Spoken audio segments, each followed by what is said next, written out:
Have you ever pondered the possibility that ancient civilizations might have had encounters with beings not from this world? It's a question that tantalizes the mind, isn't it? Imagine, if you will, the Sumerians, one of the earliest civilizations, looking up at the night sky and seeing more than just stars. Could they have been visited by the Anunnaki, beings of otherworldly origin?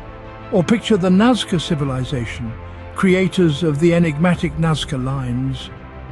Could these enormous geoglyphs have been messages to extraterrestrial visitors? And what of the ancient Egyptians?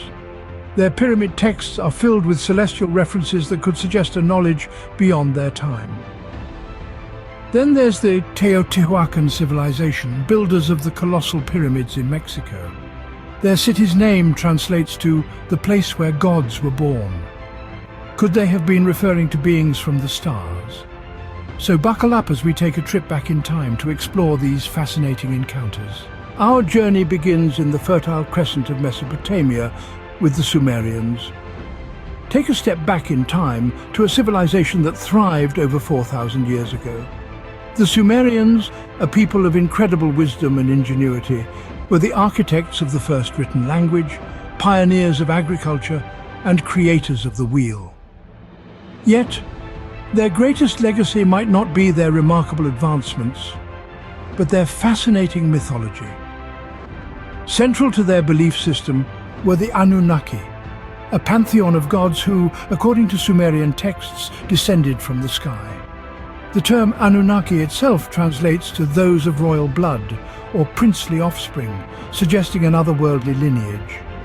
These gods weren't just spiritual figures. They were teachers, bestowing upon the Sumerians knowledge in various fields from architecture to astronomy. But what if the Anunnaki were more than just myth?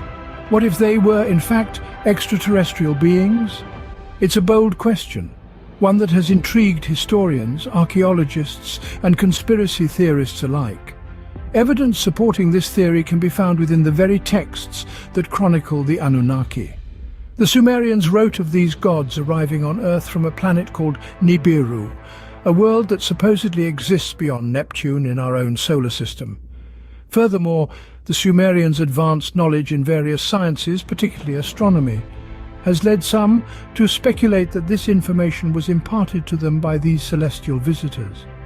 How else could a civilization from the Bronze Age accurately describe the planets in our solar system, including those not visible to the naked eye?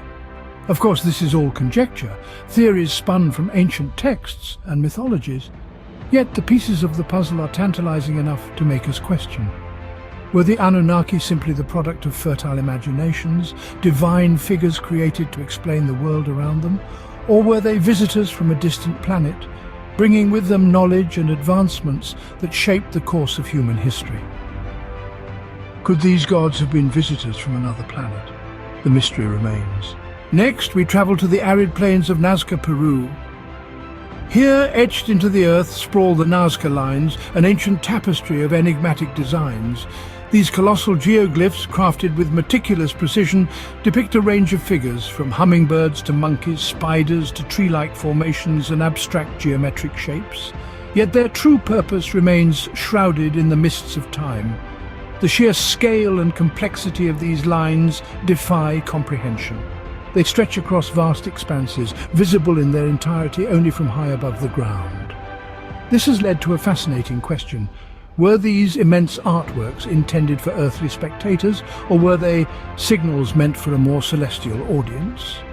Imagine for a moment the Nazca people painstakingly etching these lines into the earth, not for their fellow humans, but for beings in the sky. This theory suggests a tantalizing possibility. Were the Nazca Lines a form of communication with extraterrestrial entities?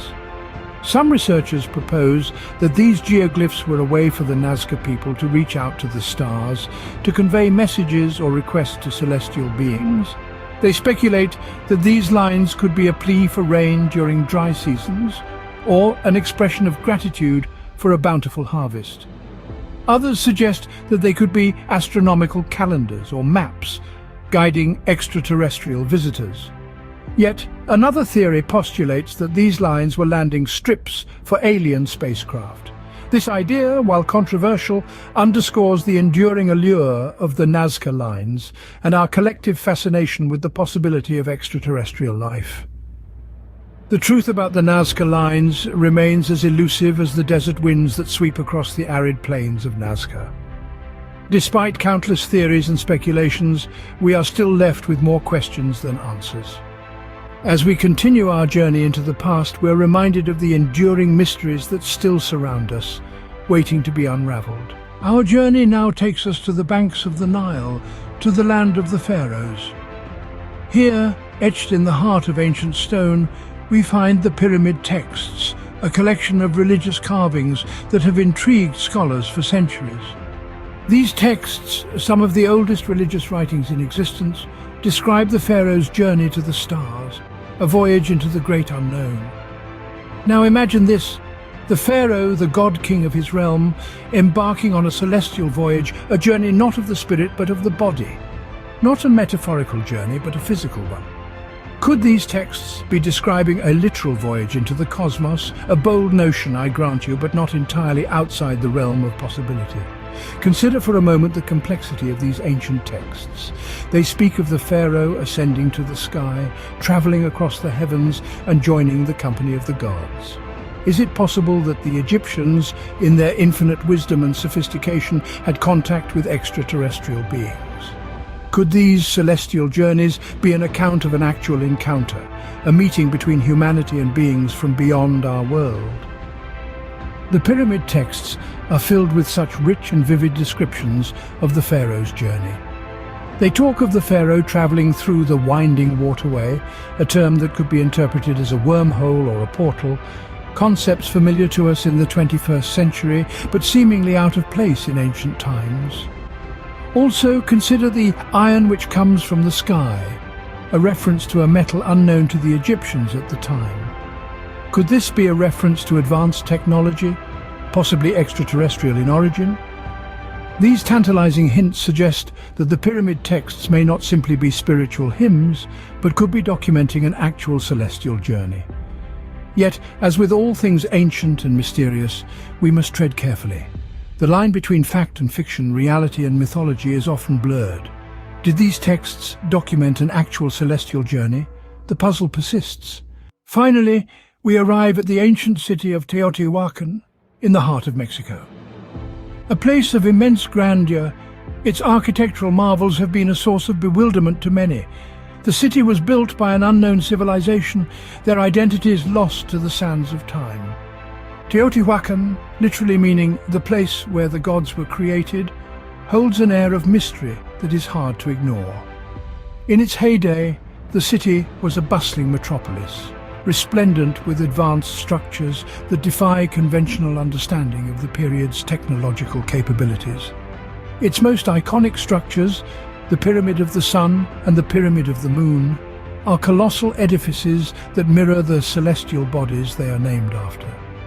These were not simple mounds of stone, but intricate architectural wonders, a testament to the advanced knowledge of its builders. The city's layout adds another layer to its enigma. The arrangement of the structures, the streets and the plazas appear to align with the stars. This has led to theories suggesting that Teotihuacan might indeed be a star map, a terrestrial reflection of the cosmos. Could it be that the city's architects were not merely advanced for their time, but were in fact beings from another world? The city's name, the place where the gods were created, also raises intriguing questions. Was this a literal reference to extraterrestrial beings who were revered as gods? Could this city have been a birthplace or perhaps a landing site for these celestial visitors? These theories, while speculative, are not entirely baseless. The city's advanced architecture, astronomical knowledge, and the mystery surrounding its builders all point towards a possible extraterrestrial connection. Yet, the hard evidence eludes us, the truth hidden behind layers of ancient stone and centuries of history. As we continue to unravel the secrets of the past, we can only wonder about the true origins of this mesmerizing city. Teotihuacan, the place where gods were born, continues to captivate us, an enigma waiting to be solved. As our journey concludes, the question still stands. Have we truly unearthed history's earliest encounters with beings from beyond our world? We've traversed the tales of the Anunnaki and the Sumerians, their advanced knowledge and the enigma that still surrounds their civilization. We've soared above the Nazca Lines, pondering their purpose and the mind-boggling precision of their creation. We've ventured through the pyramid texts, deciphering the celestial journey that the ancient Egyptians believed their pharaohs embarked upon after death. We've walked the streets of Teotihuacan, the place where gods were believed to be born, and wondered at the knowledge and technology required to build such a city. Each story, each artifact, each ancient site whispers of possibilities, of encounters with extraterrestrial beings that shaped our history. Yet these whispers are shrouded in mystery, in enigma, in the unending quest for knowledge. Did our ancestors have encounters with extraterrestrial beings, or is it all just a product of our imagination? History, it seems, still holds its secrets close.